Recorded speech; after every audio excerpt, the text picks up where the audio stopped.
With the right lawyer, I'll get half of everything. She said it softly, laughing. The band was tuning their instruments downstairs. Crystal glasses chimed. 15 years of marriage floated in gold and white across our backyard, like a carefully staged lie. I stood in the hallway outside our bedroom, hand frozen on the doorframe. Inside, her voice dropped lower. He has no idea. I'll play the loving wife until the party's over. Then I file. A pause. A kiss. Not mine. My chest didn't tighten. My pulse didn't spike. It was stranger than that. Something inside me went very, very still. 15 years. A business I built from nothing. 2 properties. Investments she never understood but always enjoyed. Half of everything. I stepped away before the floor betrayed me with a creak. Downstairs, guests were arriving. Friends, family, investors. I adjusted my cufflinks. Smiled. Tonight was going to be unforgettable. Just not for the reason she planned. Her affair hadn't started tonight. That much I already knew.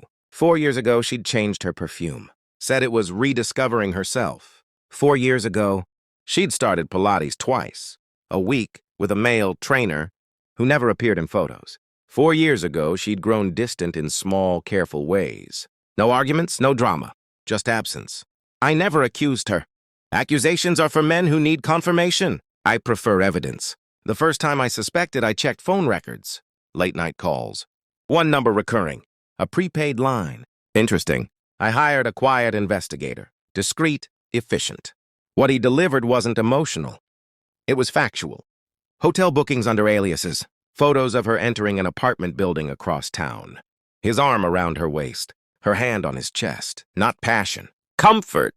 That hurt more. 4 years. While I expanded the company, while I trusted her with access to everything. And tonight, she planned to take half. The audacity impressed me. But betrayal isn't just physical. It's strategic. She wasn't just sleeping with him. She was building a case, acting affectionate at public events, documenting joint accounts, ensuring she'd appear blindsided when she filed. She thought I was naive. That was her first mistake. I didn't confront her. I upgraded my strategy. First, I separated assets quietly.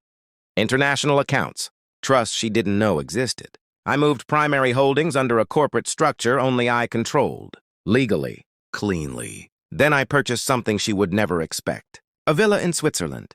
Private. Secluded. Overlooking a lake so still it looked artificial. I visited once alone. Signed the final documents without telling anyone. The investigator continued his work. Hidden cameras in the apartment lobby. Restaurant receipts. Messages extracted from cloud backups she forgot were linked to our shared tablet. I watched her texts one night while she slept beside me. I can't wait until it's just us. He'll never see it coming. Half is more than enough. I almost admired her confidence. At breakfast, I kissed her forehead. You've done so much for this party, I said. She smiled, soft, grateful. The performance was flawless. Meanwhile, I edited. Hours of footage compressed into 7 minutes. Hotel entrances, elevator kisses, her whispering into his ear in a parking garage. Time-stamped, undeniable. I added one final slide at the end.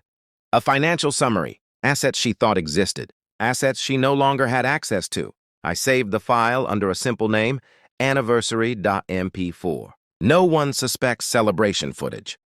The party swelled around us. Champagne flowed. Laughter bounced off marble. She held my hand when we cut the cake. Her grip was steady. So, she whispered, say something beautiful when you go up there. I looked at her. I will.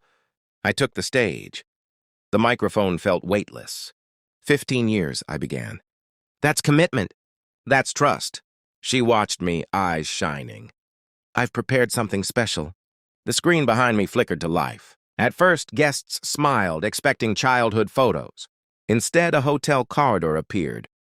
Her figure entered the frame. Not alone. The room went silent before the second clip. By the third, someone gasped. She stopped breathing beside the stage.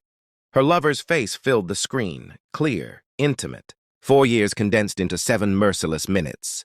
When the final slide appeared, financial accounts restructured, assets transferred. Her expression changed from shock to terror. I stepped down slowly. She whispered, You... Yes, I said quietly. I know. Her lips trembled. Tears formed. I felt nothing. Not anger, not triumph, just equilibrium. The guests left early, whispers trailing behind them like smoke. Her lover disappeared before the video ended. Coward. Inside the house, she finally collapsed into rage. You humiliated me. I removed my jacket. You planned to bankrupt me. Her voice cracked. It wasn't serious. 4 years, I said. That's a hobby? She tried a different tactic. Tears, pleading. We can fix this. No, I replied. You tried to fix me. The divorce papers were already drafted. Filed the next morning. Then came Thanksgiving. My son called, hesitant. His wife's voice took over the line.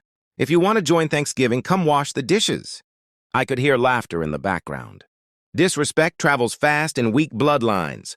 I replied with one word. Enjoy. An hour later, I posted a single photo in the family group chat. The villa. Sunlight pouring across marble floors. The Swiss lake stretching endlessly beyond glass walls. No caption. My phone rang 71 times that night. I didn't answer.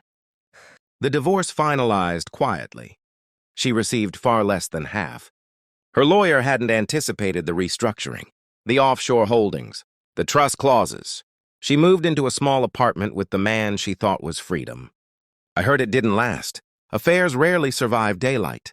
As for me, I relocated. Switzerland is peaceful in winter. Snow absorbs noise. Even betrayal sounds distant there. Sometimes I stand on the balcony at dusk and think about that moment in the hallway. With the right lawyer, I'll get half. She was wrong. She got a lesson. I didn't crush her loudly. I dismantled her carefully. And in the silence that followed, I realized something simple. The most devastating revenge isn't destruction. It's removal. I didn't lose half of everything. I lost the only thing that was never truly mine. Her.